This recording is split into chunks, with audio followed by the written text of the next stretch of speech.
And welcome back, everyone. Welcome back to another week of WTL KungFu Cup 2023, round number 11. I'm, of course, your host, Live VIP, and with me, I'm joined by my lovely plushies, and maybe joined by another Duckling as the night does progress. But we have a banger of a tournament. We have a stacked bracket! Exclamation mark be in the chat if you guys want to have a look at the bracket yourselves, as there are so many matches to pick between. I had a really hard time choosing one amongst them, but we had to go for it. Of course we did, because spawning in the top left-hand corner of Restfarm, we have the German Zurich player representing Shopify Rebellion. It is Lambo. And spawning in the bottom right-hand corner, going for the Björn opener, we have the Chinese Terran player. We have the reigning world champion representing CranKy Gaming. It is Oliveira. Oh, let's go, the Brazilian Jiu-Jitsu master himself. It has been a while. We have casted Oliveira recently, especially in WTL, to be fair, but it's been a while since we've casted Oliveira in a weekly tournament. Typically, we aren't able to catch him in KSL or in KungFu Cup. Usually, we do go for other portions of the bracket, but this is a wild round one match! Exclamation mark for Nada the admins and for Nada the seeding for so many big names are going to be facing off so early on. There's this matchup, there's players like Ragnarok versus Hero is another big one that kind of caught my eye. There's Ryung versus Hung Mono, or the Tuna Terran versus Hung Mono himself, and many others. Again, I do recommend checking out that bracket. Unfortunately, as much as I would love to cast everything, we cannot. We can only pick one amongst all of these round one matches, and oh boy, this is going to be a spicy one, especially considering Lambo has been on the rise recently. He did perform very well for himself in the most recent ESL Master Summer in DreamHack Youngshipping. Likewise, Oliveira. We mentioned this the last time we casted Oliveira, in the last World Team League match, where unfortunately, because of visa issues, because it's difficult to travel internationally, especially for Chinese residents, unfortunately Oliveira didn't go. Oliveira was not there at DreamHack Youngshipping. He wasn't there at ESL Master Summer.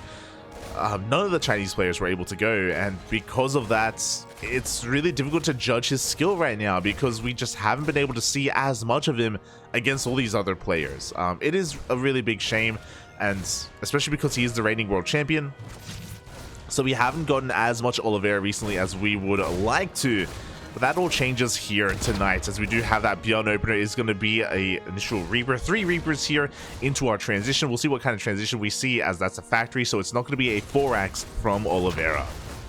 Björn has popularized this 2-axe opener quite a lot, and a good amount of especially the Korean Terrans have been mixing it into their series. They don't do it every game like Björn, but they do mix it in as the Reapers. Oh, they do bypass. They juke out the Lings of Lambo, and 1, 2, 3. Almost 3 drones go down. Yes, 3 drones do go down. Can we get a 4th? We do. 4 drones at this stage of the game is almost, I don't want to say game ending, but this is an insane amount of damage already. And the Reapers are not done. The Queens are being pulled off of creep. The Reapers, they dive into the main base. Link speed, though, is going to kick in a couple of seconds. Oliveira has to respect that. He has to back off. One Marine does go down. A little bit of a misrally there by Oliveira, but the Reapers, they got to get the hell out of there. Back at home, it's going to be a 2-axe opener into a 2-1-1. So the really fascinating thing about this Björn opener is its transitions. There are things like 3 axes, 3-axe Mass Reaper all in. There's 4 axes. There's a fast 3rd CC. There's a 2-1-1, or there's a 3CC 2-1-1. And there's a straight up 2-on-1, which is what we're seeing here. So yeah, it's really cool to see Oliveira mix things up. Lambo is in the dark. He has no idea what's going on right now. He doesn't know what else is behind this initial 2-axe. As we can see, this is a little more committed. This is going to be a little more aggressive. The 3rd CC is going to be delayed here in favor of... Oh, it looks like a Banshee. This is very Björn. I love it. This is very Björn-esque. As no, we're going to be going for the Raven instead. Okay, so the reason why going for something like a Raven or a Banshee, oh, that's a 3rd axe. This is becoming very committed. But going for the tech level of the starport is really fascinating, because, again, typically with a 2-1-1, you make a reactor with the factory and you go for an add-on swap so you can get 2 medevacs, and then you hit a timing with stim. As we can see, stim is about to finish up, and the medevacs are going to be very delayed. The medevacs will be delayed in favor of this initial tech unit, and it is going to be the Raven this time. With the Raven, you can harass across the map with auto turrets, which can do a surprising amount of damage. You can also use it with the main army, use its spells, the disables, which aren't as impactful in this matchup, but you can use it for anti-armor missile, you can use it for auto turrets, or even just detection to clear up creep. And this is very committed. This is setting up for a 2-base all-in. Because there is no third CC, and the longer this game goes on without a third CC, again, the more all-in Oliveira is. We only have one eBay with this to hit with +1, and this is going to hit hard. Again, Stim is already done. There we go. Combat Shields is on the way. This is going to hit with +1 as well, so these upgrades are lined up quite well with each other. We can see who the Raven is going to be revealed here. The first Overlord goes down. Lambo is going to get supply blocked, but for a moment. Back at home, I know we've been focusing a lot on what Oliveira's been doing, and to be fair, again, Oliveira's build is pretty important right now. Back at home, Lambo is happily droning. We have a lair on the way at a pretty reasonable time. We have a safety Baneling nest. We delayed our 2 Evo chambers in favor of the safety Baneling nest, and of course going into the lair. We don't need upgrades right now. We need an army, and here we go. Auto starts to throw down. We get a full surround on these medevacs. Good target firing as one of the medevacs go down. It feels like a bit of an anti-timing. This feels a little bit premature. I appreciate that Oliveira was active, but that was very committed, a very committed drop that he went for, and he loses an entire medevac. And when you're all in like this, every unit counts. Every one of these high-tech units like tanks, ravens, medevacs, they are all so valuable. Now we have a third CC, but this is feeling quite late for a third. It does mean that Oliveira probably doesn't believe that he can end the game with this, but at the same time, he needs to do damage. He needs to do some counter damage across the map to make up for how delayed this third is. Meanwhile, across the map, the one drop is just poking, prodding, dancing wherever it can. But Lambo has pretty much full control. He has been able to recover, join up to a solid 60 worker count. We have a 4th base on the way. The creep isn't looking too bad. It's not amazing, but it's difficult to be amazing, especially in the face of this Raven, as these tumors are going to get cleaned up. Oliveira getting ready to push through the center of the map. Meanwhile, Lambo is getting ready for a surround.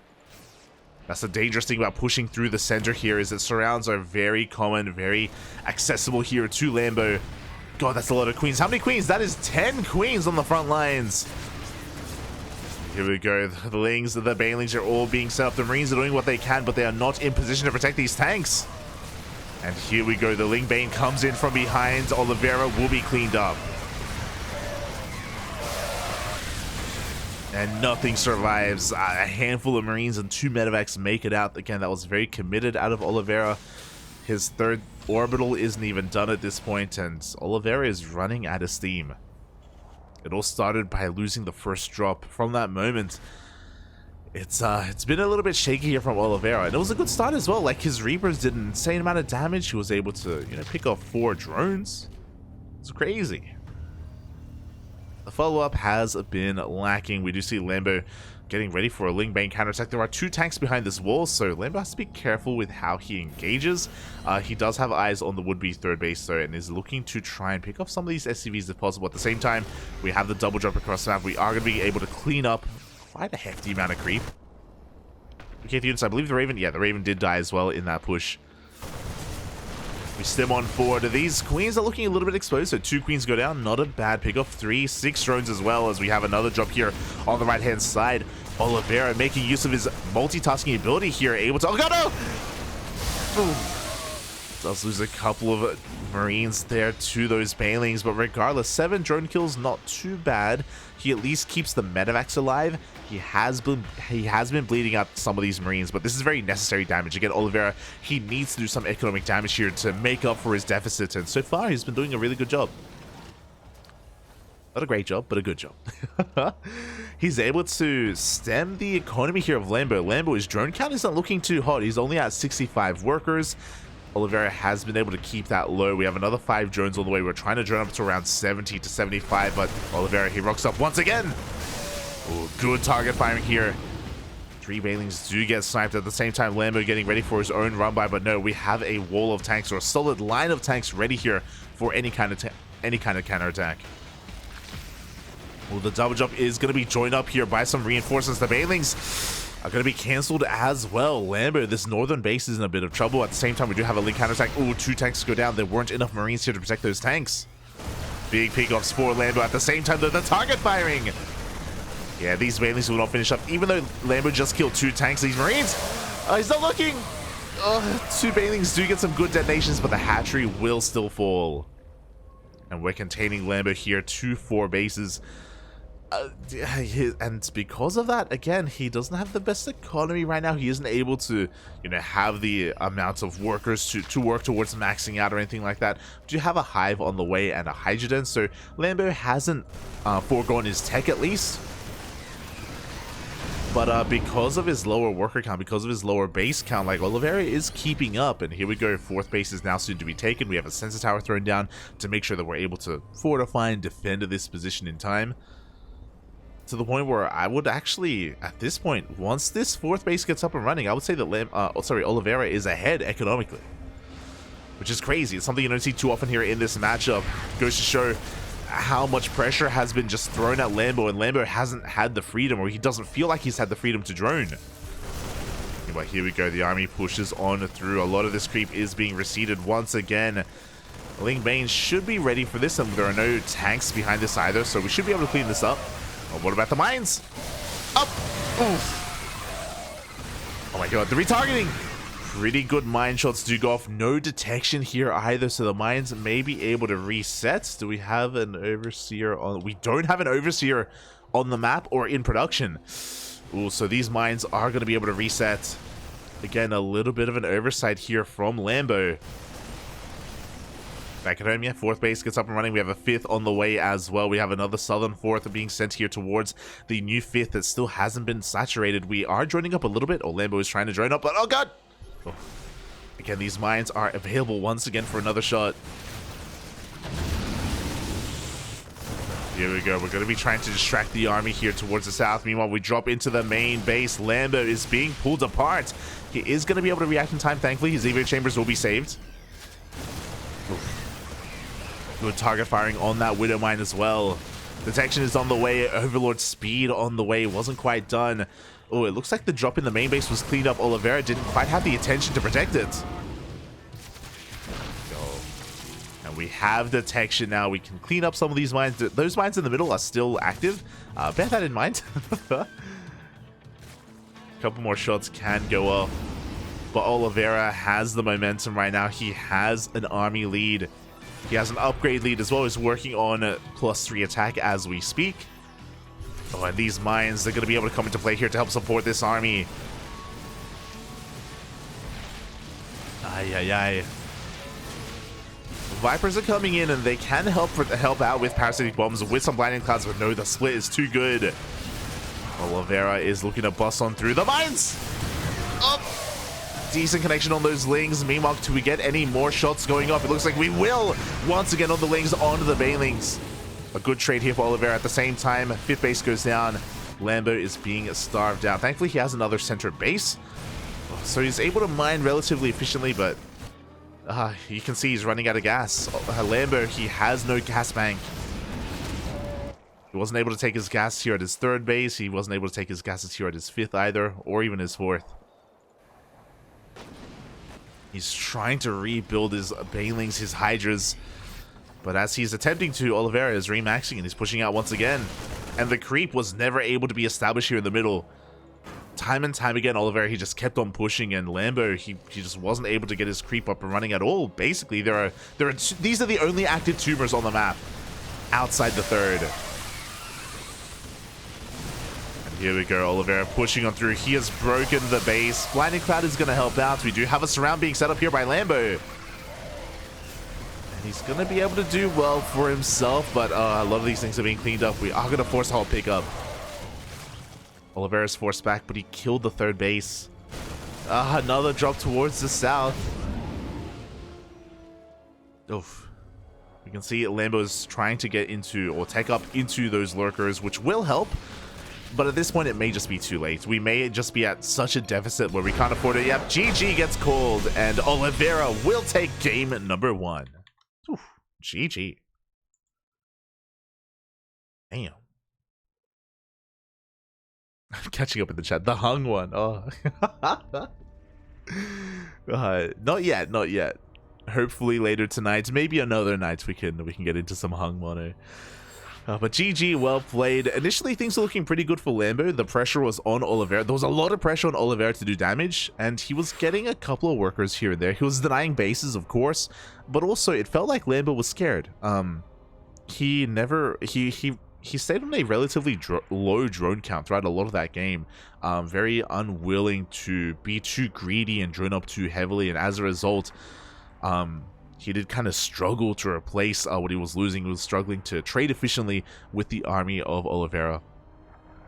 Things slowly snowballed over time there, as Oliveira was expanding more, taking more bases, working on his worker count, and yeah, he was able to just keep on trading. And Lambo, he had a finite amount of resources to work with. Yeah, really well done there by Oliveira, despite how the first push was cleaned up. Like, winding it all back, remember, Lambo, he was looking good initially when he just completely surrounded the main army of Oliveira and cleaned up all those tanks, cleaned up the majority of the Marines. It's a good start, but did slip through his fingers as here we go. Spawning in the top left-hand corner of Babylon, we have the German Zerg player representing Shopify Rebellion. It is Lambo. And spawning in the bottom right hand corner, we have his opponent. We have the reigning world champion representing KranKy Gaming. It is Oliveira, leading the series 1-0. This time opting not to go for that 2 racks opener. And this is what I was trying to say earlier about how Bjorn, the quote-unquote Bjorn opener, which is the 2 racks on the low ground, Bjorn does it almost every ZVT. If you remember, it was a couple of days ago we casted ESL Open Cup Asia, and we casted Bjorn versus Dark, and game 1, Bjorn didn't go for the 2 racks opener, and when Dark saw it with his Overlord, he question marked Bjorn. He spammed question marks in the chat. Dark was like, "What the hell are you doing? What are you doing with your life right now? Where are your axes?" So yeah, it just goes to show like how ingrained that is. Oh my god, how ingrained that is when it comes to Bjorn's openers, or Bjorn's playstyle, I should say. Meanwhile, Oliveira did sprinkle it in, but he sprinkles that build in. You know, he doesn't do it every game like Bjorn, for example. Same for like Cure and Maru and Ryung and Clem as well. And Hero Marine, these Terran players, they do go for that opener every now and then, but they don't heavily rely on it the same way that Bjorn does. As Lambo went for a very late hatchery. Hey, Lambo's going to be very aggressive here. He went for a gas pool hatch opener. With the abundance of gas, he is rushing straight into link speed, pulls out of gas immediately as well. And this is really interesting. I think Lambo kind of rolled the dice a little bit here. He does scout with his Overlord. He confirms the CC on the low ground. This is a setup for a link flood. I wonder how well it'll do. Part of me feels like Lambo wanted to try to hard counter the 2 racks opener and shut down those Reapers before they got out of hand. But we have a wall off, you know, on top of the ramp here. We have a CC on the low ground. Like, yeah, I'm really curious to see how this is going to play out. Third base is on the way. I'm curious to see if Lambo's going to drone too much, because he has been really adverse to droning. He's been making quite a lot of lings, but now he's going back into droning as we speak. Now, there is going to be a window here where Lambo hopes that we have the Reaper as well as the Hellion move out, and then he can dive in with his lings and maybe get a couple of SCVs. The Overlord does spot the Reaper moving out. Looking at the vision, Oliveira did SCV scout earlier as well. He saw how delayed the CC was, so he knows it was a pull first, or at least a pull first. Oliveira is checking to see if his opponent is going for a 2-base all-in. Does get eyes on the third. At the same time, Lings do rock up, and Lambo will get 1 SCV. Oh, even forces a pickup on that CC as well. Oliveira, he dives into the main base. He gets confirmation that there's no additional gas, there's no Roachborn, there's no Bailey Nest. He's just making sure his opponent, again, isn't all in. And now he's safe to reclaim control of his natural.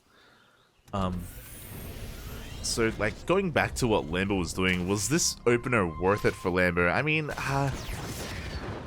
he did force a pickup. He forced a liftoff on the CC. He forced a Cyclone to be made as well. It looks like Oliveira thought it was going to be Roaches. The Cyclone, very good defensively. can't do much else otherwise, but that's why we have a medevac on the way. So Oliveira, he wants to make the best out of a bad situation. He was forced to invest in some of these units, and he's going to be able to make use of them here with this drop play, picking up whatever overlords he can.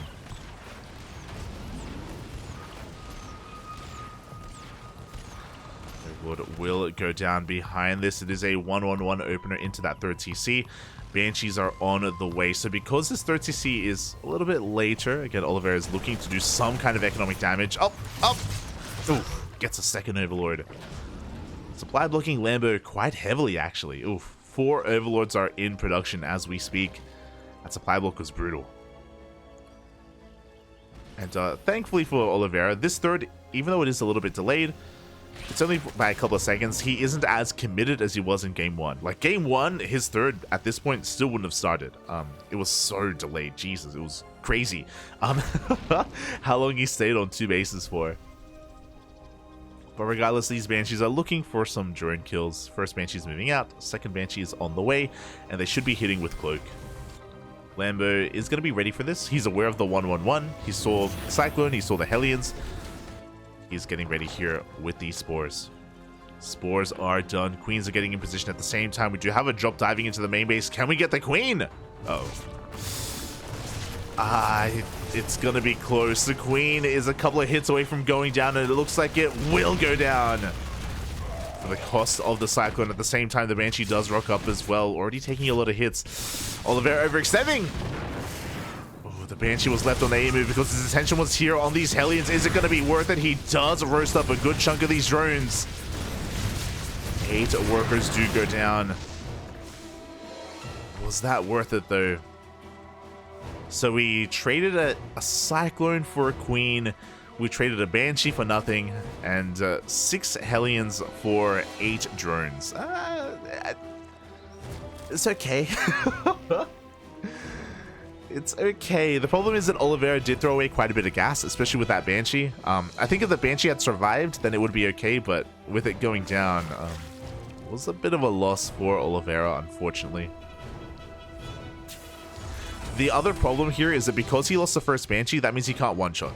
2 Banshees do one-shot a drone, and a Banshee on its own has a lot of work to do. We're going to pick off a couple of workers, but again, this would have been so much more devastating if it was 2 Banshees coming in together. I think that's the other problem here with Oliveira losing that initial unit, is that it makes this one Banshee that much weaker, that much less valuable. Less of a threat. Oh. Okay. This Banshee is going to be forced back. Meanwhile, back at home, Oliveira's getting his third base up and running. Yo, that's a 4th CC already on the way for Oliveira. Let's go. Okay, so again, being very macro-oriented here on Babylon. You love to see it. I know that timing attacks are quite popular on Babylon, especially, you know, things like 8 Raxes, things like 4 tank pushes and stuff like that. But alas, that is not what we're going to be seeing here. Oliveira already working on his 4th, as Lambo is working on his 5th. Lambo this time has been able to happily drone. You can already see he's working towards that 80 worker count. Fun fact: Lambo has more drones than he ever did in the last game. In the last game, Lambo was not able to peak this hard, so we can see that Lambo is a lot more comfortable so far after this opener. He's a lot more in the zone.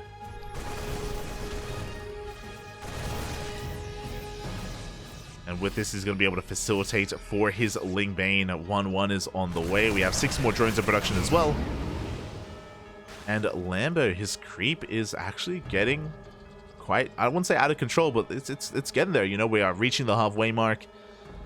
Oliveira just has been a lot more defensive, a lot more passive in general. I mean, again, a big reason as to why Lambo's been comfortable is also because Oliveira did go for a faster 4th. So again, Oliveira has been very economic focused, which means he's able to give Lambo quite a lot of breathing room and quite a lot of time. As Lambo is just clearing up as many of these rocks as he can, making sure that the center of the map is as wide open as possible. 1-1 is done, 2-2 on the horizon, still focusing on pure Ling Bane. At least Lambo is. And pushing into Lambo is going to be a difficult task. we can see Oliveira's not quite pushing in. He's just focusing on the drop plays, clearing up a lot of these creep tumors. Oh, good target firing there towards the end. Does pick off all of those active and inactive tumors. Meanwhile, here on the right-hand side, we got a couple of tanks. The defensive position is looking quite powerful here. We have a solid wall, sensor towers as well, but here we go. Lambo's pushing it on the right-hand side. Doesn't commit, but does force Oliveira to respond, to react. Lambo now working on his infestation pit. Going to be working towards Hive Tech, Adrenal, maybe even Ultras. This wouldn't be a bad time to go into Lingbane Ultra, but here we go. The Lingbane rolls on forward here. He's trying to get on top of the tanks, and it looks like there isn't enough Marines here to protect them. Oh, we still have a secondary wall of tanks though, and Oliveira is going to be able to hold on. God, the SimCity, the positioning of these low ground tanks was actually insane. They were almost untouched. It took so much for Lambo to try to get on top of them, and after a bit of an inefficient fight, Lambo doesn't have a lot of banelings left here. Oliveira's pushing through. I'm shocked that Lambo hit, by the way, before 2-2. I don't know what prompted him to engage there and what prompted him to try to break this position. Like, we're still working towards the Hive as well, but Lambo, he went for it, and you know what? He's coming in from behind once again. He's getting on top of some of these tanks. It looks like he can barely break the siege line. One tank is left, and it is gonna go down. Lambo able to redeem himself. He does clean up the army of Oliveira. He's going for a counterattack as well. He has quite a bit of momentum going his way. Oliveira looking to re-siege once again. The SimCity here looking amazing with these depots. And Oliveira is going to be able to defend. So a bit of a back and forth here. Initially, Lambo took a really rough fight. Likewise, Oliveira with his counterattack also took a rough fight as he lost all of his tanks. Look at the unit loss tab here. 8 tanks. 8 tanks went down for 267 links. Oh my god. Regardless, 8 tanks, that's a lot of tanks. We're down to 4, so you can see how much that really did impact the army of Oliveira. He's attempting to rebuild, attempting to take a 5th base. As he takes his 5th, he does have a drop active on the map. Once again, clearing up a lot of this creep, but we have a massive counterattack here from Lambo. He smells weakness. The Lings are diving into that mineral line. The 3rd base is looking so exposed. The Banelings! Oh no! Banelings do crash into the SCVs. These CCs are being broken at the same time across the map. We get a hatchery, but Oliveira is still losing so much back at home. Banelings even slipping into that mineral line once again, getting 27 SCVs and then some, as these links have still not been cleaned up. Oliveira is hurting. Sure, he got a base, but what's important is that Oliveira didn't get workers. He didn't kill the drones. We have a fresh mining base here towards the south. Lambo, all he has to do is just send his workers down there and he can go back to mining like nothing happened. Lambo's drone count is still looking very impressive, but it looks like Oliveira has eyes on this. Liberator will be able to spot that fresh mining base. Meanwhile, the tanks are exposed. Oof. Once again, Oliveira was not set up for this fight. Once again, Lambo, he finds his way in. He gets on top of the tanks. He gets on top of these Marines. Lambo just catching Oliveira completely off guard once again. Now, I don't blame him. Like, Oliveira's like, what are the chances that Lambo's just going to send it through the middle? just run in through the center of the map. And yeah, he's been able to twice now. 16 more SCVs go down. Like, Oliveira is was so well fortified here on like the fringe bases here on the left and right hand side, but in the center, that is where he was the most vulnerable, and Lambo, he just took advantage of that so well. Now, to be fair, Oliveira does have a 5th and about to have a 6th as well. Like, Oliveira's expansions, like his expanding here on this map has been insane. Like, his ability to just throw down CCs is wild, and there's a lot of potential with this drop. He's going in towards that mineral line as well. Liberator does siege. It looks like we won't get too much done though. Lambo was able to react in time. I think 1, 2 drones go down. We drop into the main base. That Bailey nest is exposed. It's going to be a pretty big pickoff. Bailey nest goes down. The base towards the bottom left hasn't been able to mine properly either because of Liberator harass.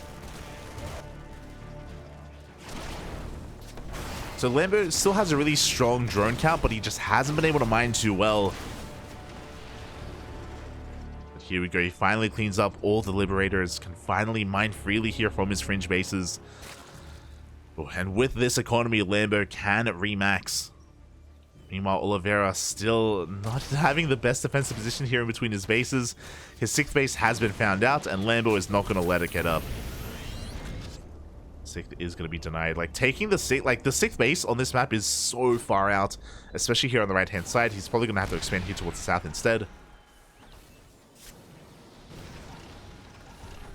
Oh, as we do see both armies rotate on over.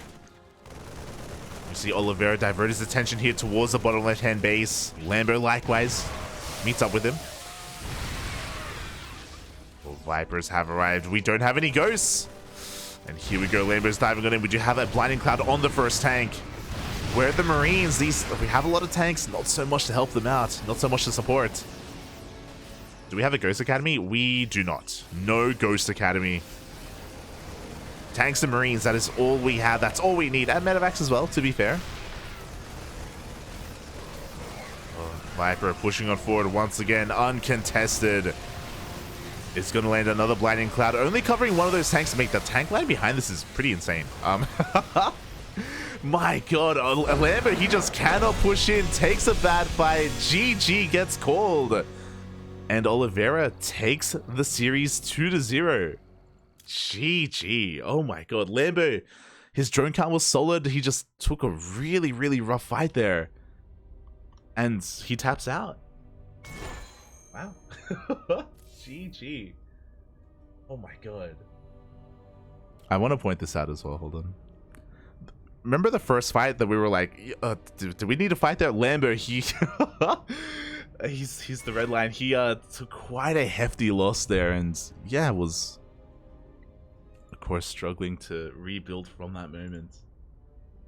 He only had one Viper as well, unfortunately, even though there was no clear answer to the Vipers. I guess we didn't even need it. Didn't even need it. GG, well played.